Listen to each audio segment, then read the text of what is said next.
Hi guys, welcome to this video. My name is Laura from PleiadianHealer.com, and today I want to talk about New Age symbolism, sacred geometry, and other symbols that you find in other belief systems such as religion. So this is going to be a bit of a fun video. I'm going to share the screen and show you various different symbols that perhaps you already know or perhaps did not know beforehand. And before I do that, I want to show you symbols that I have around me. I collected them before this video. So this is various different symbols for the cross. This is the Coptic cross. Someone asked about that a few videos down. And this is the Ankh that I showed you back in the spring already. And these are actually both from Cairo. But another one, this is a random book on crystal gridding, Seed of Life, right here, which I might pull that up again at the end of this video, the flower of life, all of that. So this is obviously the sacred geometry that New Agers like to work with. Okay. All right, let's go into that. I pulled up this here, 32 symbols of spiritual awakening. There are hundreds of them. I mean, I came across 32 and then 43. I'm sure there are like hundreds and hundreds of them. But these could be like the most significant ones you would know. And before we dive into that, I actually want to point out, are these symbols innocent? No, they're not innocent. So symbols can hypnotize you. They can also put codes onto you and energetically distract you. So it is important to be and become aware of that and not give you consent to it. Similar how when you watch advertisements, which I already had in the Google advertisement video a few years ago, how you kind of watch those, you're giving energetic consent to it by subconsciously acknowledging it, but not really consciously acknowledging it, or how you're giving consent when you're using your microphone on your phone for them to harvest your voice for all of their AI tools. So this is a similar way that you're giving consent. Even if you're just wearing it or you're kind of using it for something, for example, for crystal grids or whatever you use it for. So we have the cross, the Ankh, the tree of life, several different mudras, the eye of Horus or the eye of Ra. They're all a form of symbolism and all a form of the hypnosis. What happens if you wear those? It can open up portals. It can attract entities that you don't necessarily want to attract or you didn't know you were attracting. Let's put it that way. Because maybe sometimes people want to wear a cross to feel protected, right? That's always the agenda in Christianity. Yes, wear a cross for your belief system or to protect yourself with Archangel Michael and all those things. So they don't know that they're calling all these weird entities on them that aren't Archangel Michael or whoever says it is Archangel Michael. They're calling like all this weird energy into their energy field and attracting a whole bunch of entities they didn't really sign up in the beginning to attract. And it's important for people to know this. Similar with sacred geometry, all of this is not as innocent as the New Age wants you to believe. And I do want to say, you see a lot of the symbology, like you see symbology in Buddhism that you also see in the New Age, that you also see in various other religious beliefs. And so another thing I want to say is anyone can reiterate what others are saying. Anyone can copy and paste these popular New Age concepts. For example, the symbology or just the concept of like higher self, oversoul, spirit misguides, all of that. Anyone can just copy paste that and sell it as their own. But it really, anyone can just take something that you heard somewhere and you just regurgitate it, you rechew it in your own words over and over again. The Lionsgate portal is a fabulous example of that. It also triggers a whole bunch of people, as I notice every single year when you dig through that deception. But it takes a lot to open your eyes, to be truthful with yourself and dig through all those deceptions and to see that they're exactly just that. They're misleading concepts and they're getting you nowhere. They might induce this fake high, but the cost of that high is so out there and so outrageously high that it is simply not worth it. I've seen people lose their entire souls and soul essences in the New Age, also other religious communities, but it does take a lot to walk away from that life that you thought was real, and that just kind of dragged you further down another rabbit hole and was a waste of your time. So that's something I want to say before we dig through the symbols, because anyone can say, oh yeah, I wear the cross because I believe in this and that, or I wear the Buddha holding lotus flower because it gives me protection. But no, actually, it doesn't really do that. Okay, a lot of it is a placebo effect, similar to other things that people believe in. But at the same time, it can actually really do a lot of harm for your energy field. And as we know at this point, whatever manifests in your energy field can also manifest in your physical body and manifest as a disease at one point down the line. So without further ado, let's start with the symbols that I have pulled up over here. The full list is this one. So you see the Hamsa, you see the yin and yang, you see a key, a spiral. And I do want to say there's a lot of double meanings to these symbols in particular, such as the spiral. But with the Buddha, so I want to pull up the article that came with it and what they're saying about it. They're actually starting off with the mudra. So let's see if we can find the mudra. It's down here. You see the two hands. Yeah, so Garuda Mudra, awakening. Sacred gestures widely used in Buddhist and Hindu ceremonies because they are believed to influence our spiritual and physical energies. I guess that already tells you everything you need to know about that. The Garuda Mudra is strongly associated with the element of air and is regarded as a powerful tool to elevate the cosmic energies inside the body. Always this cosmic stuff. The same with the Lionsgate portal, which you'll see when I get that video out. It's always about, oh, the cosmic this, the cosmic that, which the cosmic didn't even really exist before 2012, I want to say. So they're also saying prana, elevate prana in order to reach spiritual enlightenment. What I'm getting from this is it kind of looks a bit creepy with those hands. It almost looks like this dove-like symbol. So they're kind of using the double symbology of possible, peace signs or whatever. I mean, it's like, when you see a dove somewhere, it's kind of like all melts into that, but it looks actually quite creepy. Can also be a chicken, the crown of a chicken.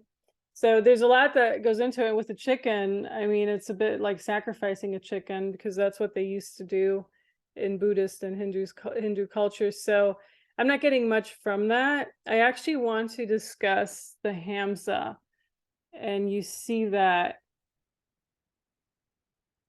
right here. So the third one in the top row. Let's go. What else do they have here? Yeah, and they have here the Hamsa and Jhanaism as well. So they keep reappearing over and over again. What they're saying about the Hamsa is it's one of the most potent protection in the world. The 5 fingers represent the 5 senses as well as the 5 mudras. And the eye in the center is said to ward against evil spirits. What I'm getting from the Hamsa is it's almost like a portal, especially with the eye in the center. They're opening something up with that. Could also be that they're imprinting something on the people wearing that. So I personally have never been drawn to the Hamsa or the evil eye, which I think it's similar to the Hamsa concept, if I'm not mistaken. Definitely not something I would want to wear at all. And this is even before I was really into any of this. This is back in 2015, 2016 when I was visiting Portugal, and Portugal is really close to Tunisia and Morocco and those areas. So they had a lot of Hamsa hands for whatever reason. And I was just not drawn to pick up one or purchase one. I was like, it just looks so creepy. So the Hamsa in and of itself, I would never wear this. The yin and yang down here kind of reminds me of 2 fish intertwined with each other. You see fish in Christianity too. So if you look at Christianity, the symbol right here, fish, and then also sometimes they depict Jesus, not Jeshua, but Jesus as fish, which Jesus is the infiltrated version of Jeshua.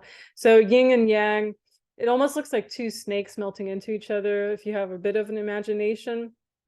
Very creepy with the 2 eyeball-like dots in the middle too. The idea, the concept behind it is very cute and innocent sounding. It's like, oh, finding balance with your dark and your light side, your divine feminine, your divine masculine. But no, for me, it kind of looks like these two things melting into one, the fish or the snake melting into one. Where else did you have a snake? There was another,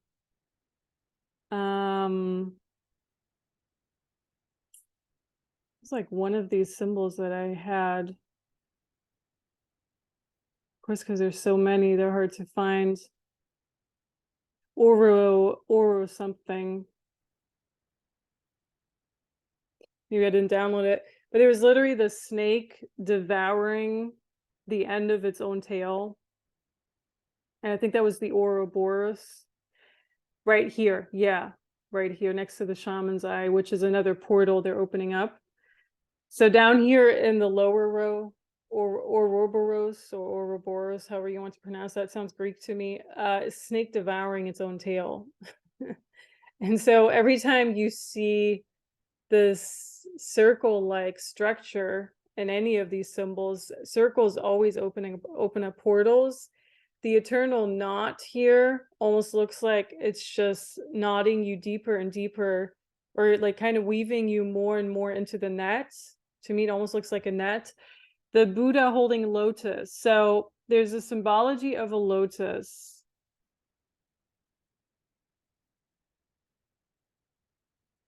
I guess that's the only picture we're going to get. But if you look here, the lotus flower, which is the first image, what they're basically saying or making it seem like is that it's related to Buddhism, the lotus flower, one of the most sacred plants in the world. In many Eastern cultures, they represent purity, peace, and enlightenment, become popular as tattoos. Tattoos put stuff onto you. First of all, tattoos have ink that's messing with your body and your physical body, also your energy field. And also whoever puts that tattoo on you, they put the energy that they have onto you. So you have to be very careful who you get a tattoo by. A lot of these tattoo artists almost look like Satanists to me. I hate to say it. They always have like some tongue piercing, or they're all like tattooed up, pierced up, and they have like very horrible energy. And tattoos can really mess up your energy field because you're basically imprinting something onto your physical body that's staying there. And we had that discussion in my Telegram group too, where someone posted a video how when you tattoo a name of someone onto your body, you're basically tattooing their energy and intention on your body. So it was very interesting. But what they're saying here is they represent, so the lotus flower represents spirituality, personal growth, and it's to represent the spiritual ascension, especially with the yellow lotus, commonly used in meditation practices. With all these meditation retreats, people can legit turn insane during those because they're quiet for like 10 days straight. I personally have never been drawn to do any of those retreats. I think if you want to meditate on your own, you should just do it on your own. You don't have to be around a million other people, and you don't have to be on a schedule like wake up at 5, do this at 10, do this at noon, do this. So it never doesn't make sense to me. But I feel meditation retreats in and of itself can call in a whole bunch of dubious entities as well. Now with the lotus, though, this is interesting because when I've been doing sessions over the last year or so, the lotus has been coming through as part of, sometimes it's in people's heart centers, meaning it's a literal lotus flower, or sometimes it's a lily flower that needs to be removed. And so it's actually keeping the heart center open, not in a good way, by the way. And so all of these Buddhist symbols, I don't think very highly of them after seeing that at all.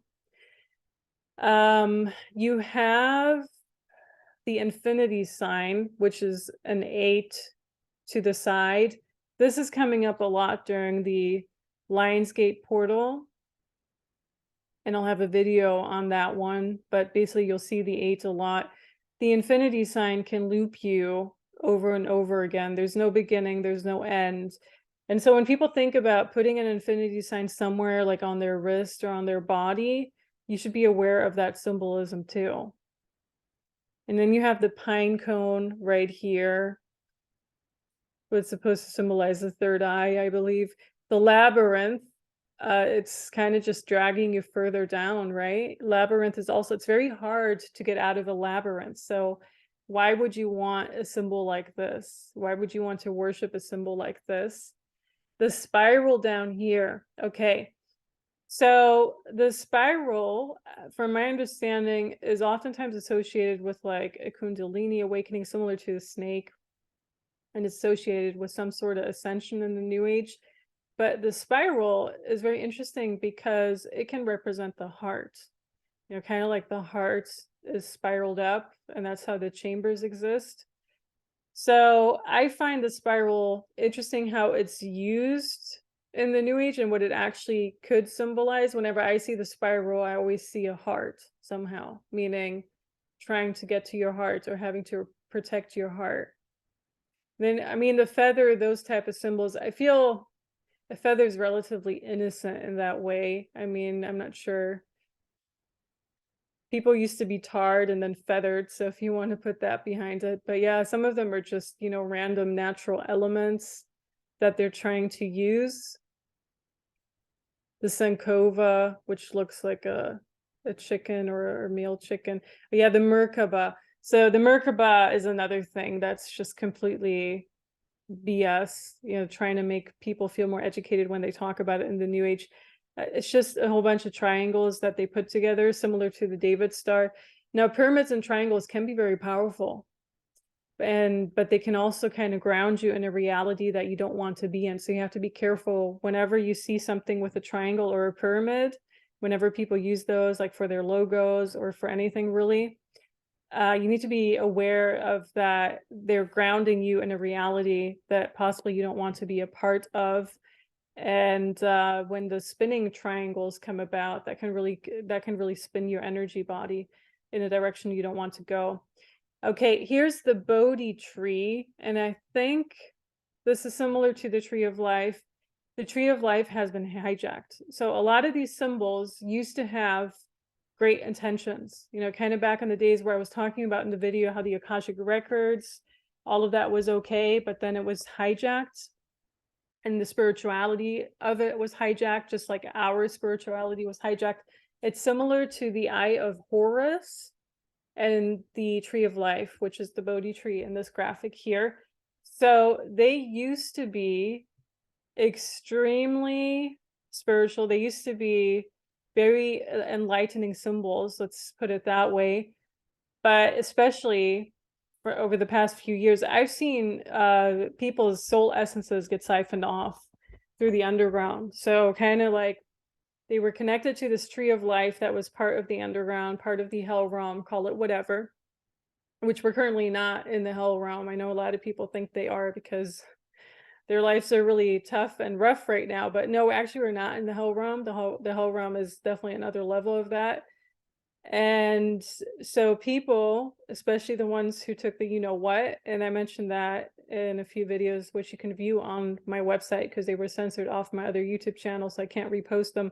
But people had parts of their soul essences. I kind of saw it as these golden streams, or like these small golden, missing the word here, I know the German word. So anyway, they had this golden thing going down, a few of those going down from their energy bodies into the underworld, and it was feeding this tree of life, which seemed artificial, which seemed like AI. So somehow, I don't know, you know, controllers, Illuminati, whatever, they got a hold of the tree of life and kind of hijacked that for their own purpose.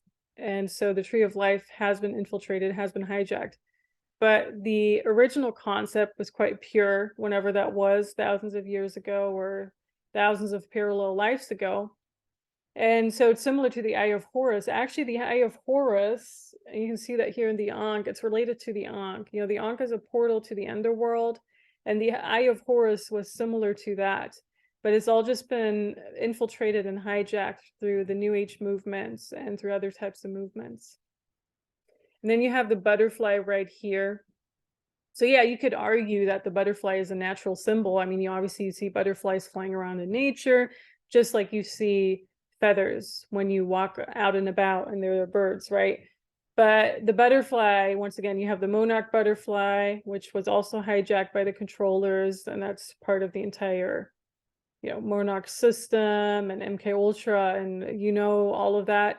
But I mean, people have to be aware of the symbolism. If they're using it in their logos, if they're using it in their videos, and they're part of these New Age teachers, spiritual gurus that have been around for 20, 30, 40 years, and they're using butterflies constantly, such as a few that I've called out on this channel, you need to ask yourself what's really behind it, because it is part of the MK Ultra programming. So it probably shows that they have been programmed to a certain degree when they were children or hypnotized at one point in their life. Oh, the mala beads up here in the top. All right, so back in 2017, 2016, I really wanted mala beads. This is back in the days when I was also still pretty much enthralled by all of this. I was like, oh my gosh, everyone has mala beads. I wasn't even so much into the yoga community or anything, but it's just because it was in, it was in fashion. Everyone was kind of wearing these everywhere. And so it's funny that you see them in this graphic. World religions, yes. Okay, in this one, you see the David star, the cross. This is Arabic. This is the moon, or like half moon or whatever, and the star, which the half moon and the star, both of those are artificial, so they're AI. Interesting that they're part of the Islam belief system. This here is Taoism. At first I thought it was Buddhism, but Buddhism actually has this here, which is the wheel of, what is it? What do they call that? Was it the wheel of Dharma, if I'm not mistaken? Anyways, you guys know what I mean. This wheel down here, and then I forgot, this is a form of Indian religion. Does it say it on the other page? No, it doesn't say it. Hinduism. Yeah, Hinduism. Okay, so Buddhism, we already dissected. It kind of looks like two things are biting each other constantly and chasing each other's tails in a circle. And also the creepy eyeballs, which are dots, but they look like pupils or eyes, in my opinion. I can't really decipher this entire Hinduism symbol. What I feel, it kind of looks like tattoos that people get, kind of like these Chinese zodiac sign tattoos or like Indian tattoos. You don't know what you're putting on you. You don't know what you're evoking when you're praying upon these or calling upon these. So why would you want to use them? It's almost similar to the Reiki symbols as well. The Reiki symbols, they're just, a lot of them are just, because there are a few different ones. The intention of the person who came up with the Reiki symbols, because it was a few different people, like Reiki symbol 2, I think, was created by this woman who used to live in Hawaii.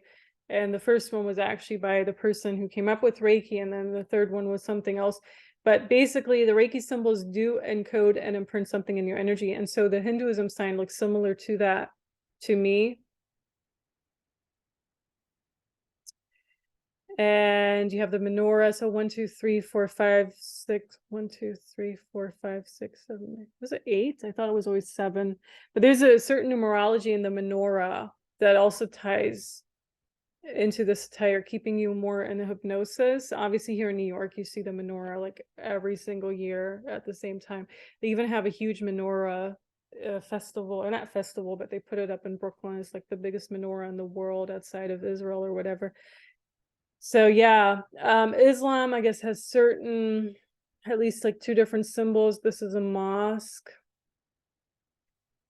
Christianity has a lot of different cross symbols. Also here with the fish. So I do want to point out the fish you definitely saw in Egypt when you were in the Coptic Center, and it had Jesus written inside of it. So it's kind of like an analogy for Jesus, the fish, or him being part of the fisherman, or kind of herding the fish back. And also just in general, maybe the Pisces sign, even though he wasn't a Pisces.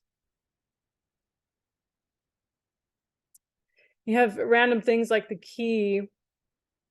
I feel with the key, they're kind of making fun of you or us in general, because there are several different keys out of this reality, out of this matrix reality. The Vatican has one for sure. The Tudor regime and the medieval ages had one too. I'm not sure what happened with that one, but it was tied to the Vatican because they were in touch. And I feel these three religious families, so a family, an Islamic family, a Christian family, and a Jewish family, like what I got in Jerusalem was like these three world religions. Some families or lineages, bloodlines have one key each. There must be a handful of keys floating around. And I want to make a video on it because the keys came up very clearly when you were walking through the old streets of Jerusalem to one of the possible tomb locations of Jesus or Joshua, which that wasn't the one, by the way, you could feel it. But the one that's really hyped up, the keys came through over and over again. There was like key symbology everywhere. And so I almost felt, because I can see through a lot of these symbols at this point, I was like, well, they're just making fun of you. They're kind of rubbing it in your face that they know there's a key, how you can get out of this life, get out of this matrix, get out of this reality that's kind of keeping you here. But if you were not to be aware of the symbology of it, for you, it would just be a key, right? So I feel the key, like a lot of these things, they can be relatively neutral. It just depends on how you use them. But the Hamsa, for sure. I mean, the Hamsa just gives me really bad vibes. I think those were pretty much all. Like I said, the shaman's eye is kind of seems like a portal to me.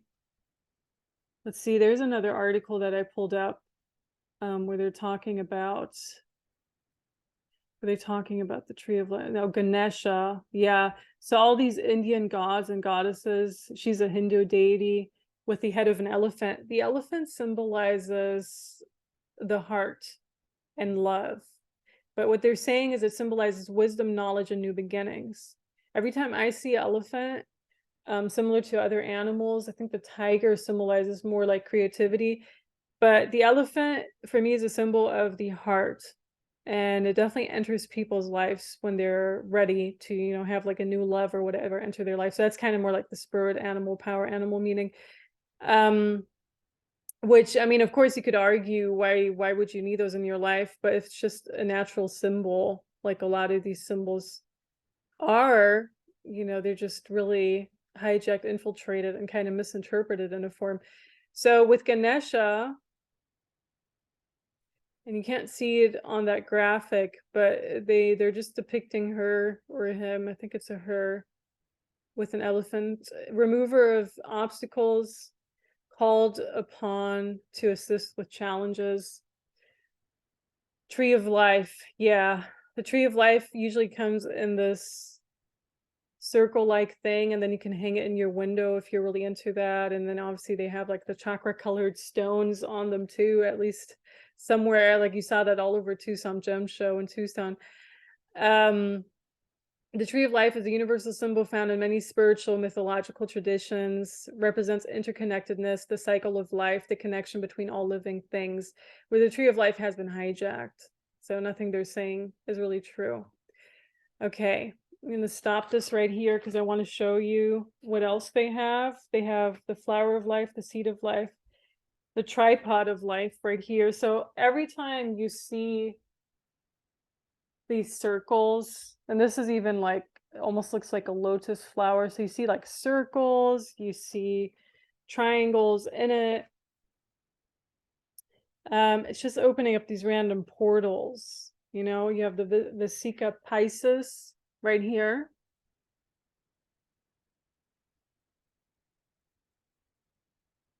and then they had, I guess I lost, but no, it's right here. Okay, they have these different cross symbols. Oh yeah, the Ashoka chakra. Doesn't that look like an eyeball to you right here? Almost like a hypnotizing spiral, like whatever. I don't know if you guys can see that, but I hope you can.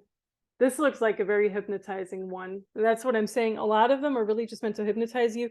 There's this creepy eyeball in the center. At least the more you look, the more you kind of, I don't even want you guys to really look into that. So they have the cross right here. And then the Ankh, which I don't think the Ankh and the cross are really that related. People always want it, and then the Celtic cross here, which is supposedly the mix between all that. And then obviously you have the Coptic cross right here, which I got.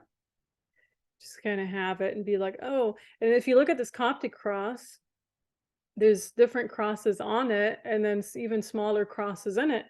There's like a cross and a cross and a cross and a cross. But I think the Coptic cross was kind of hijacked by Arabs, and I want to talk about that in another video too. So it actually has not much to do with the Christianity as they make it seem. With the Ankh and the cross, are they related? They have different purposes. So it's kind of when they had different resets, things just got forgotten. You know, they had a reset around 800 BC. I'm going to talk about that in an upcoming video too. And then so from there until there, it was a different reality. That's kind of when the Ankh was used. And then the cross came about with a completely different purpose. All right, you guys, I hope this video was informative and interesting. Let me know what you think. Comment below. Thank you so much for your support. Talk to you soon. Bye.